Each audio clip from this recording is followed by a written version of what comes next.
Hello everyone. Today we are going to study crop production and management chapter number 1 standard 8 subject science part 5. In a previous session we studied about various types of irrigation system like drip irrigation system, sprinkler irrigation system. We studied about conventional method or traditional methods of irrigation. Okay. Today we are going to discuss about weeds, harvesting, storage and animal husbandry. So our first topic is protection from weed.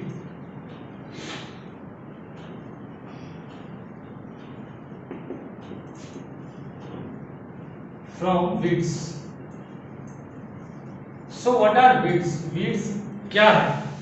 So weeds are those unwanted plants that grow with our crops and compete with them for sake of taking nutrients, sunlight, water, minerals and all.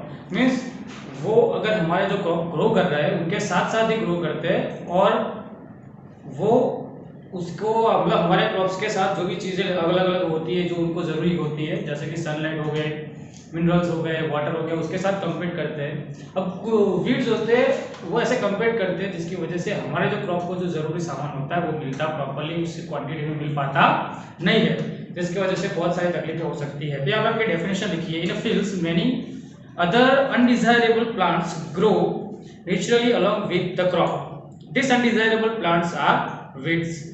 Now we have to remove weeds. अगर weeds remove नहीं करेंगे तो हमारे जो crop के हिस्से का जो सनलाइट, मिनरल्स और वो सब होगा वो वीड्स ले जाएंगे और वीड्स को हम जो फार्मर है वो वीड्स को मार्केट में बेच सकते नहीं है या उससे कोई प्रॉफिट हो सकता नहीं है, जिसकी वजह से weed is a loss.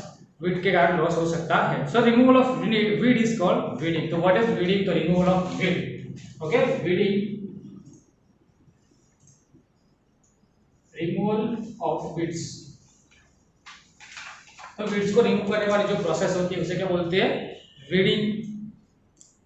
Weeding is necessary since weed compete with crop for water, nutrients, space and light. तो सबसे पहले जगह रोकते हैं, न्यूट्रिएंट्स ले लेते हैं, अपने जो क्रॉप होते हैं उनके हिस्से के न्यूट्रिएंट्स पे वो कब्जा करते हैं, फिर वाटर के साथ कम्पीट करते हैं, सनलाइट के साथ कम्पीट करते हैं। They effect the growth of a crop और इसकी वजह से हमारा जो क्रॉप का ग्रोथ होगा उसे इफेक्ट करेंगे। Some weeds interfere even in harvesting and may be poisonous for animals and human beings.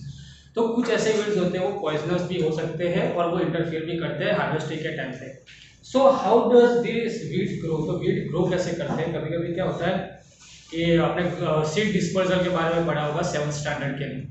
तो सीड डिस्पर्सल के कारण कभी कभी कोई जो सीड्स होते हैं वो एक जगह से दूसरी जगह बाय एयर और बाय अदर वाटर हो गया, विंड हो गई, या तो फिर कोई एनिमल होते हैं जो उसकी वजह से ट्रांसफर होते हैं जिसकी वजह से वो अनवांटेड प्लांट्स ग्रो कर देते हैं, या तो फिर अगर पहले का क्रॉप होता है, प्रीवियस क्रॉप, उसके कुछ दाने होते हैं या कुछ सीड्स होते हैं वो अगर गिर जाते हैं अपने फार्म के अंदर हार्वेस्टिंग के टाइम पे या कोई भी प्रोसेसिंग के टाइम पे तो वो भी ग्रो कर देते हैं, जिससे कुछ हिस्सों के अंदर कुछ कुछ प्लांट ग्रो होते हैं जिससे हम बेच के प्रॉफिट कमा सकते नहीं है, तो ये नुकसानदायी है और वो कम्पीट करते हैं, जिससे वीड बोलते हैं।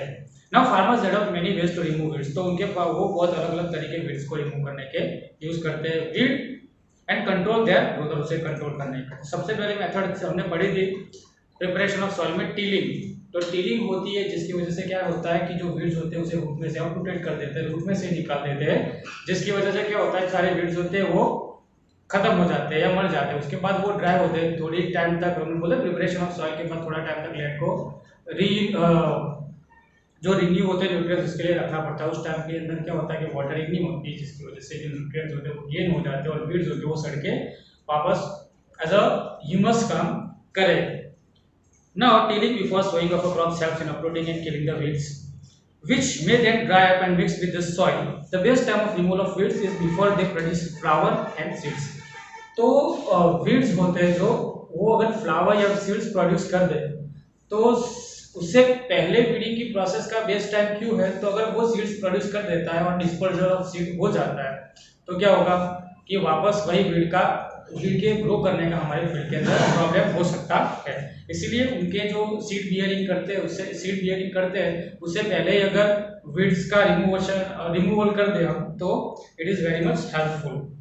Now the manual removal includes physical removal of weed तो फिजिकली हम रिमूव कर सकते हैं बाय अपरूटिंग देम, फिर उखाड़ के या फिर cutting from the close to the ground, मतलब जैसे हार्वेस्टिंग में करते हैं जो हमारे क्रॉप होते हैं उसे ग्राउंड से क्लोज हिस्से से कट कर देते हैं। तो इस तरीके से भी कर सकते हैं from time to time. This is done with the help of kurpi. Kurpi is an instrument by which it is used as seed drill is also used to uproot weeds. तो सीड ड्रिल से भी weeds uproot किए जा सकते हैं। Weeds are controlled by using certain chemicals. तो कुछ chemicals spray करने की वजह से भी स्प्रे करने से भी weeds कंट्रोल में आ सकते हैं। फॉर एग्जांपल वीडिफायर, उस केमिकल्स को क्या करते हैं, वीडिसाइड्स करते हैं, कहते हैं।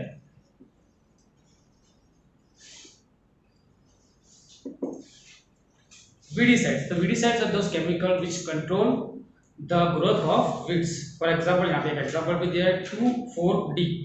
Okay. Now these are sprayed in a field to kill weeds. तो ये field के अंदर स्प्रे किए जाते हैं weeds को खत्म करने के लिए. They do not damage the crop, और वो हमारे crop को damage करते नहीं है.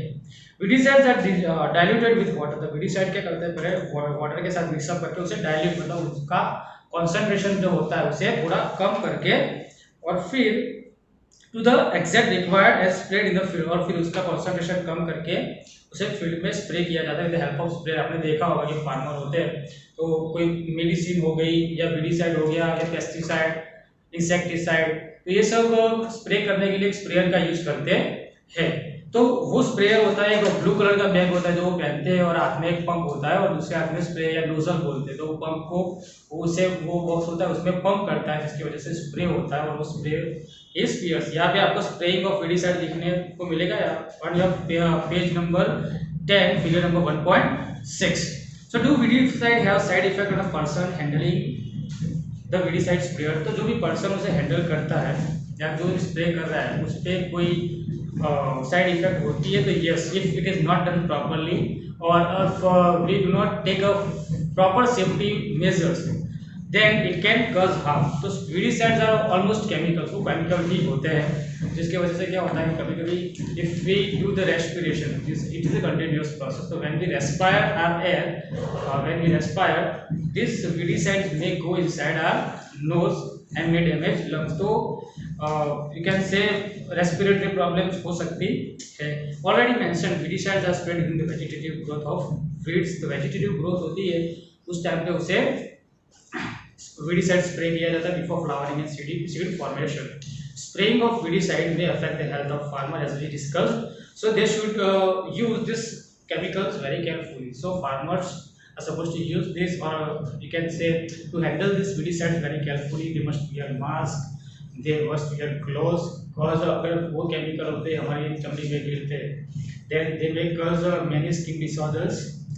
Now as here said they must cover their nose and mouth with a piece of cloth during spraying of these chemicals। तो हमारे जो मुंह होता है और नाक होता है उसे बंद करते हैं mask we are doing right now in a situation. तो उस तरीके से अपने मुंह और नाक को कवर करके वो वीडिसाइड स्प्रे कर सकते हैं। So first topic is over now protection from weeds। So these are the ways from which weeds we are protecting our crops with from weeds। Now the second topic is harvesting।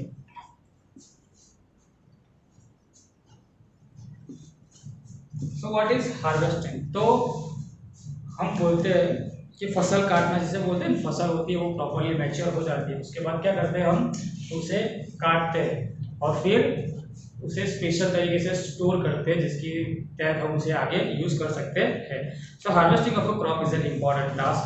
Cutting of a crop after it is mature is called harvesting. So जब वो mature हो जाता है, proper stage पे आ जाता है जहाँ पे हम उसे उसे खाने के लिए यूज कर सकते हैं, प्रॉपरली मैच्योर स्टेज आ जाती है तब उसे हार्वेस्ट कर सकते हैं। Harvesting in harvesting crops are pulled out और cut close to the ground as we discussed for weeds. हमने क्या देखा था वीड्स को कैसे कंट्रोल करते हैं मैन्युअली। तो उसे अपरूट किया जाता है, मतलब कि उसके जो रूट्स होते हैं उसे उखाड़ दिया जाता है या तो फिर ग्राउंड जो होता है उससे नजदीक से, मतलब ग्राउंड के एकदम बॉटम मोस्ट पार्ट से उसे कट किया जाता है। फिर now it usually takes 3 to 4 months for a cereal crop to get mature। तो सीरियल क्रॉप के लिए एक्चुअली एक टाइम, हर एक क्रॉप के लिए एक टाइम पीरियड होता है कि उस टाइम पीरियड के बाद वो मैच्योर हो जाता है। तो सीरियल्स के 3 to 4 months है usually. Now harvesting in our country is इधर डन मैन्युअली बाय सिकल, वो सिकल से करते हैं. आपके सिकल का फिगर ड्रॉ किया हुआ है यहाँ पे 1.7 में. ओके, गुजराती में दातर. ओके, तो उससे वो काटते हैं और बाय मशीन कॉल्ड हार्वेस्टर, और या तो फिर वो मशीन का यूज करते हैं जिसे हार्वेस्टर बोलते हैं. In harvested crop the grain seed need to be separated. तो अभी हार्वेस्टेड क्रॉप होता है वो कैसा होता है कि नीचे से तो काट दिया. ओके, अब ये उसके स्टिक, लीव्स और यहाँ पे जो होता है अपना क्रॉप हो सकता है, ये वाला पोर्शन. ओके, नाउ ये अलग कर दिया. अब जो सीड होता है उसके आजू बाजू उसका काफ जो बोलते हैं वो होता है, तो उसको रिमूव किया जाता है, उसे रिमूव करना पड़ता है. So this process is called threshing. जो हस्क होता है उसे रिमूव करने वाले प्रोसेस को क्या बोलते हैं? थ्रेशिंग. आपने देखा होगा थ्रेशर्स होते हैं खेत में यूज होते हैं, जिसका यूज करके वो काफ रिमूव करते हैं. This is carried with the help of machine called combined. अभी कभी क्या होता है कि हार्वेस्टिंग और थ्रेशिंग दोनों कंबाइंडली एक मशीन आता है जिसे बोलते हैं combined harvester as well as thresher. तो कंबाइन करके मशीन आता है जो हार्वेस्टिंग भी करता है और थ्रेशिंग भी करता है. Farmers with small holdings of land do separate the growth by chaff by winnowing. तो कभी कभी कोई फार्मर्स होते हैं उनके पास इतनी जमीन नहीं होती है, they don't have proper machineries, so what they do, they use winnowing.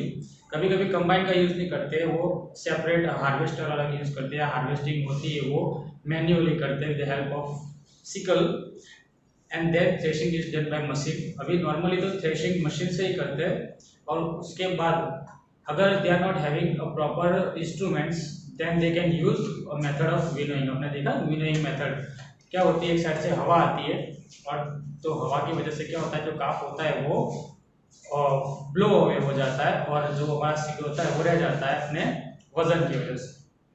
So you already studied this winnowing process, separation of material जो चैप्टर था स्टार्ट तक, आई थिंक स्टैंडर्ड 6 और 7, उसके अंदर आपने विनोइंग वाली मेथड समझी होगी. नाउ योर विनोइंग मशीन यहाँ पे in your figure 1.9 the winnowing machine is shown.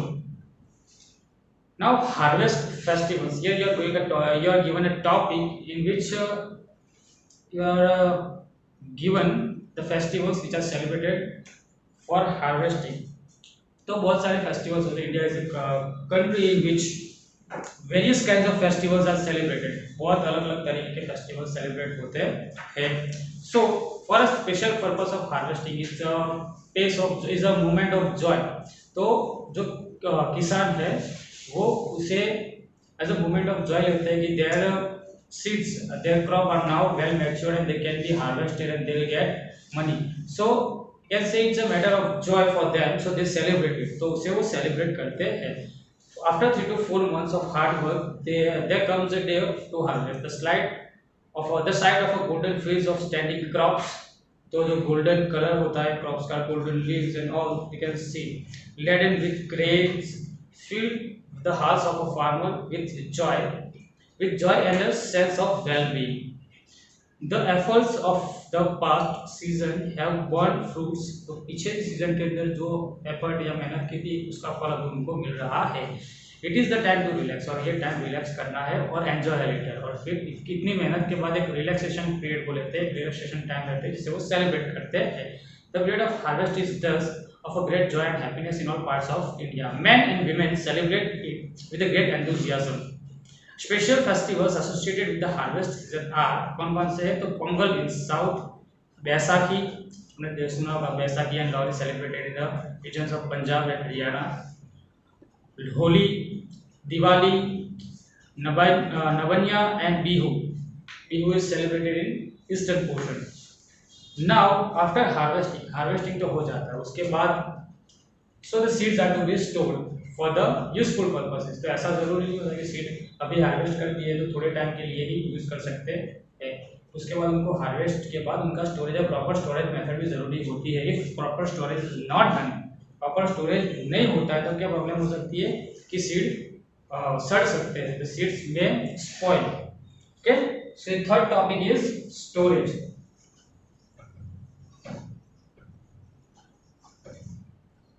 Storage of seeds. So हमारे आपने देखा होगा कि डीसा साइड जाते हैं, whenever we are going west side Deesa, then you must say you must have seen various cold storages. तो कोल्ड स्टोरेजेस देखिए जो वेजिटेबल का स्टोरिंग करते हैं. फिर सीड्स के लिए ग्रेन्यूल्स होती है, सिलोज होती है, गोडल्स होते हैं. तो ये सारे जो तरीके हैं उससे हम स्टोर कर सकते हैं. तो let us study in detail. Storage of produce is, जो भी हमारे जो प्रोड्यूस किया हुआ है क्रॉप, इसके स्टोरेज है वो बहुत इंपॉर्टेंट टास्क है. It is harvested. If the harvested crop are being kept for a longer time, तो बहुत लॉन्गर टाइम के लिए अगर बाहर ही रखते हैं, they should be safe from moisture. तो किस किस से सेफ रहना चाहिए? Moisture, insects, rates and microorganisms. तो सबसे पहले safe moisture, insects, then rats. rats या rodents बोल सकते हैं कि जो जानवर होते हैं जो कुतरते हैं, वो ये ग्रेन्स और वो सब होते हैं उसे खा जाते हैं. And micro organisms.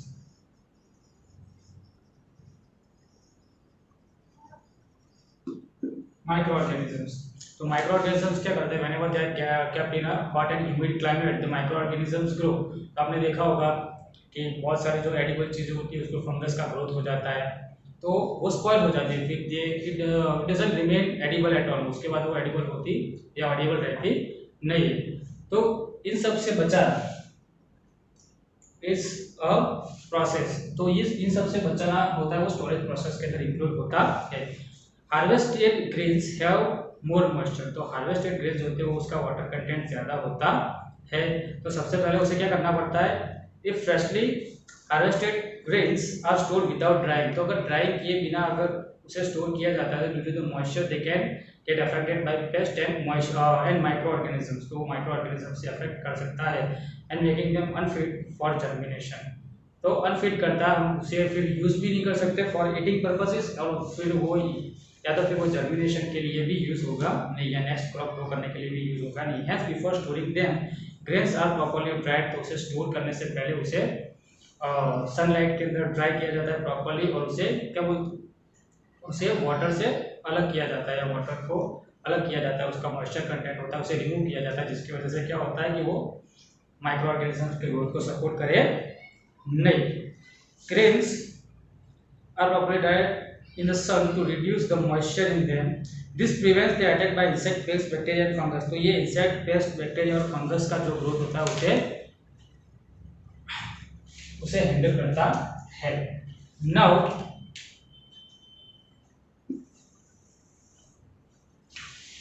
Farmers store grain in a jute bags. तो आपने देखा होगा कि फार्मर्स होते हैं वो ग्रेन्स को कहाँ पे स्टोर करते हैं? ज्यूट बैग्स के अंदर स्टोर करते हैं, जिसकी वजह से एरिएशन, जो एयर होती है वो प्रॉपर्ली पास हो, जिससे ड्राई सिचुएशन बनी रहे. और मेटालिक थिंग्स, वो बड़े बड़े मेटल के जो डिब्बे होते हैं उसके अंदर स्टोर करते हैं. However large storage of grain is done in silos and granules. तो ग्रेन्यूल्स या सिलोज ऐसी जगह होती है जहाँ पे ग्रेन स्टोर किए जाते हैं to protect them from pest, rats and insect. तो पेस्ट, रेट और इंसेक्ट से उसे प्रोटेक्ट करने के लिए ग्रेनरीज या सिलोस के अंदर उसे स्टोर किए जाते हैं. यहाँ पे फोटो ड्रॉ किया हुआ है, एक फोटो दिया हुआ है सिलोस का और ग्रेनरीज का, जिसे गोडाउन्स बोलते हैं उस टाइप से. ड्राइड नीम लीव्स, तो कभी कभी जो होम मेथड होती है, हाउस होल्ड मेथड्स बोलते हैं, जिसकी वजह से अगर हम घर पे कभी कभी क्या होता है कि हम स्टोर कर देते हैं पूरे साल के जो ग्रेन्स होते हैं और वो सब स्टोर कर देते हैं, तो उसके अंदर नीम लीव या ऐसी कोई चीज़ डालते हैं जिसकी वजह से वो बिगड़े नहीं. तो dried neem leaves are use for storing the food grains at home. तो घर पे उसे स्टोर करने के लिए ड्राइड नीम लीव्स डालते हैं, जिसकी वजह से माइक्रो ऑर्गेनिज्म ग्रो करते हैं नहीं है. For storing large quantities of grain in a big godown. बड़े बड़े गोडाउन के अंदर भी बहुत सारे special chemical treatments are done. तो बड़े बड़े गोडाउन के अंदर नीम लीव्स नहीं डालते, वो स्पेशल केमिकल ट्रीटमेंट्स करते हैं, जिसकी वजह से रेट्स का खतरा, पेस्ट का खतरा, इंसेक्ट्स का खतरा और वो सब वो नहीं. Special from paste and micro organisms, ये सबसे बचाने के लिए पेस्टिसाइड्स या इंसेक्टिसाइड्स भी का यूज होता है, वो केमिकल्स का यूज होता है. Now your last topic for today is food from animals.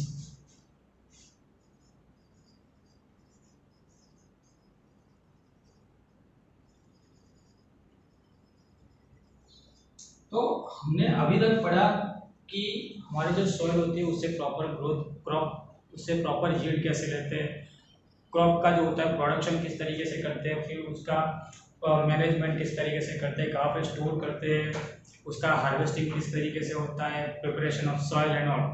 Now this were all related to crops and plants. Now the food from animals. So we not only get food items from plants, but also we get it from animals. So animals से भी food items लेती है. For example, meat, milk, eggs, fish, and all. So now in activity 1.3 you are given a table in which you are supposed to write the name of food and from where we get it, means the source of food. So after completing this table, you must have seen that plants animals also provide us different kinds of food. तो plants and animals हमने अलग अलग type के food provide करते हैं. Many people living in coastal areas consume fish. तो coastal areas के अंदर जो रहते हैं, दरिया के किनारे जिसे बोलते हैं नजदीक में, तो वो फिश का यूज ज़्यादा करते हैं क्योंकि उन्हें अवेलेबिलिटी ऑफ फिश होती है, वो इजीली होती है, तो उनके जो फूड के अंदर फिश का यूज ज़्यादा होता है. For example you can see West Bengal and all. Okay. Now in that diet, in the previous classes you have learned about the food that are obtained from plants. तो plant से food obtain कैसे करते हैं उसके बारे में आपने previous classes के अंदर देखा था. So in previous classes you must have learned about the food that can be produced, that can be from where we get it from plants. तो हम प्लांट से किस तरीके से फूड ले सकते हैं, सीरियल से, पल्सेस से, वेजिटेबल से एंड ऑल. फिर ऑयल्स हो गए अलग अलग टाइप के that we get from plants, तो प्लांट से मिलते हैं.